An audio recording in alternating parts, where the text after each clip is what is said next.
नमस्कार, आप देख रहे हैं न्यूज़ वन इंडिया। मैं हूं आपके साथ पंकज यादव। करते हैं बुलेटिन की शुरुआत बड़ी खबर के साथ। तो लखनऊ से बड़ी खबर, जहां पर मुख्यमंत्री योगी आदित्यनाथ करेंगे ताबड़तोड़ जनसभाएं। मैनपुरी में रोड शो करेंगे मुख्यमंत्री योगी आदित्यनाथ। सुबह 11:20 पर मैनपुरी में सीएम योगी का रोड शो है। और एटा की अगर बात की जाए तो इस दौरान जनसभा को सीएम करेंगे संबोधित। एटा के फिरोजाबाद लोकसभा क्षेत्र में सीएम करेंगे जनसभा। तो इस वक्त की बड़ी खबर आपको बता रहे, जहां पर मुख्यमंत्री योगी आदित्यनाथ के आज ताबड़तोड़ दौरे हैं। और ऐसे में अगर बात करें तो कई जनसभाओं को संबोधित भी मुख्यमंत्री योगी आदित्यनाथ करेंगे। मैनपुरी की बात करें तो रोड शो करेंगे मुख्यमंत्री योगी आदित्यनाथ।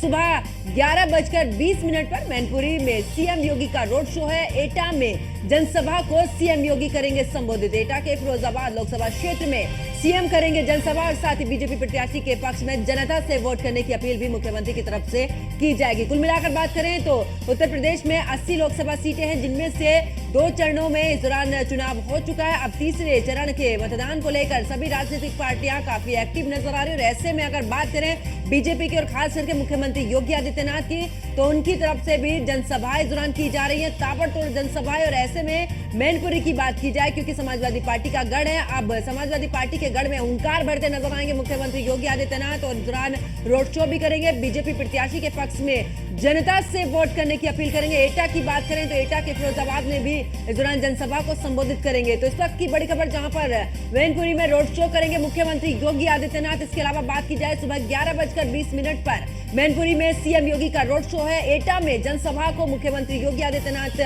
संबोधित करेंगे। एटा के फिरोजाबाद लोकसभा क्षेत्र में भी सीएम योगी की जनसभा। इस दौरान बीजेपी ने तमाम कार्य जो किए उनके बारे में भी बताएंगे। और साथ ही इस दौरान बाकी जनसभाओं में जिस तरीके से देखा, विपक्ष पर हमेशा से ही हमला करते नजर आते हैं मुख्यमंत्री योगी आदित्यनाथ। तो इस दौरान तमाम बड़ी बातें मुख्यमंत्री की तरफ से इन जनसभाओं में भी रखी जाएंगी। तो इस वक्त की बड़ी खबर, जहां पर मुख्यमंत्री योगी आदित्यनाथ के ताबड़तोड़ जनसभाएं आज हैं। ऐसे में बात करें तो खास करके मैनपुरी की, जहां पर की समाजवादी पार्टी का गढ़, और ऐसे में वहां पर रोड शो करते हुए चुनावी हुंकार भरते नजर आएंगे मुख्यमंत्री योगी आदित्यनाथ। एटा में भी जनसभा को संबोधित करेंगे। और कुल मिलाकर बात करें तो एटा के फिरोजाबाद में लोकसभा क्षेत्र में भी सीएम जनसभा को संबोधित करेंगे।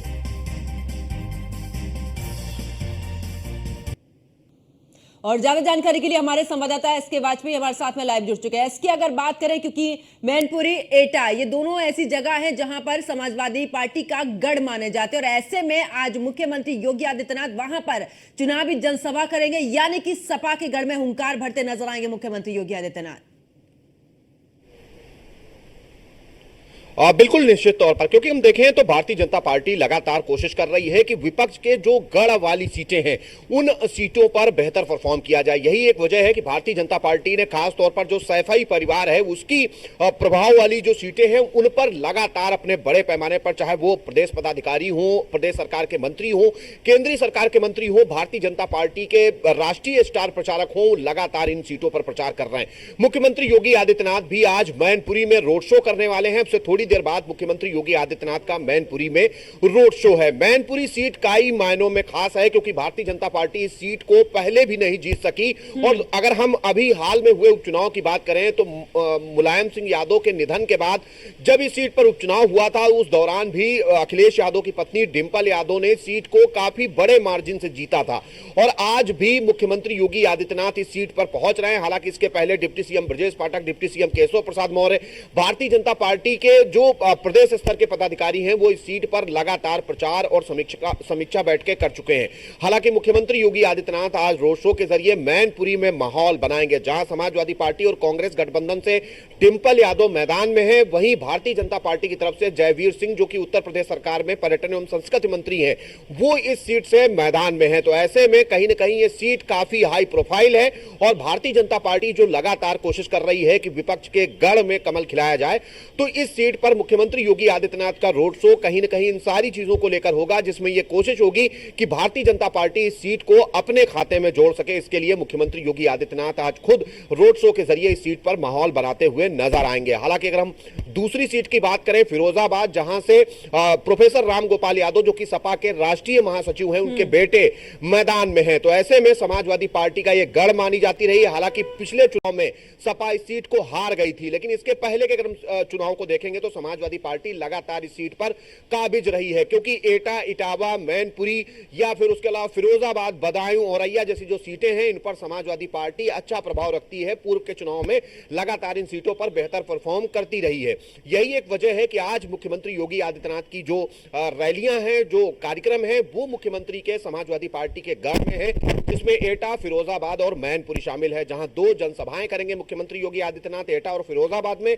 वहीं मैनपुरी में मुख्यमंत्री का अब से थोड़ी देर बाद में रोड शो होने वाला है। बिल्कुल। और इसके ऐसे में बात करें, क्योंकि ये जो पूरा क्षेत्र की बात करें, चाहे मैनपुरी, इटावा, एटा, ये एक ही बेल्ट में आते हैं। ऐसे में यहाँ पर अगर बात करें यादवों की, क्योंकि ये समाजवादी पार्टी का कोर वोटर्स कहलाता है, और ऐसे में वहां पर बीजेपी की सेंधमारी आखिरकार कितनी कारगर साबित हो सकती है?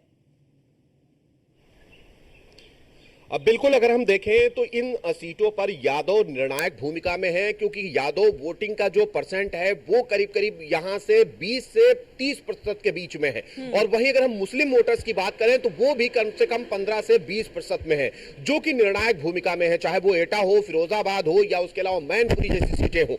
हालांकि जसवंत नगर सीट भी मैनपुरी लोकसभा के अंतर्गत आती है, जिसमें सपा के महासचिव शिवपाल यादव खुद वहां से विधायक हैं और अच्छा प्रभाव भी अपने क्षेत्र पर रखते हैं। तो ऐसे में कहीं ना कहीं बीजेपी के लिए चुनौती जरूर है कि इन सीटों को कैसे अपने खाते में जोड़ा जाए, जिसको लेकर भारतीय जनता पार्टी ने जो यादव भारतीय जनता पार्टी के पदाधिकारी हैं उनको मैदान में उतारा है। मध्य प्रदेश के मुख्यमंत्री मोहन यादव की रैलियां इस क्षेत्र में कराई गई हैं और आगे के लिए भी उनका समय मांगा गया है, ताकि यादव वोटर्स को एक मैसेज दिया जा सके कि भारतीय जनता पार्टी किसी जाति विशेष के लिए काम नहीं कर रही है, यादवों के लिए भी काम कर रही है, उनको भी बड़े पदों पर बैठाल रही है।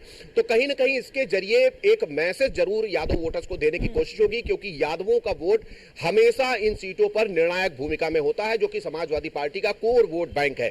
तो ऐसे में कहीं ना कहीं भारतीय जनता पार्टी के लिए भी चुनौती होगी कि कमल कैसे समाजवादी पार्टी के गढ़ में खिलाया जाए, वहीं समाजवादी पार्टी के लिए भी अपना गढ़ बचाए रखने की चुनौती जरूर है। तो ऐसे में दोनों गठबंधन की तरफ से, चाहे वो इंडिया गठबंधन हो या एनडीए गठबंधन हो, अपनी अपनी ताकत इन जिलों में लगातार झोंक रखी है।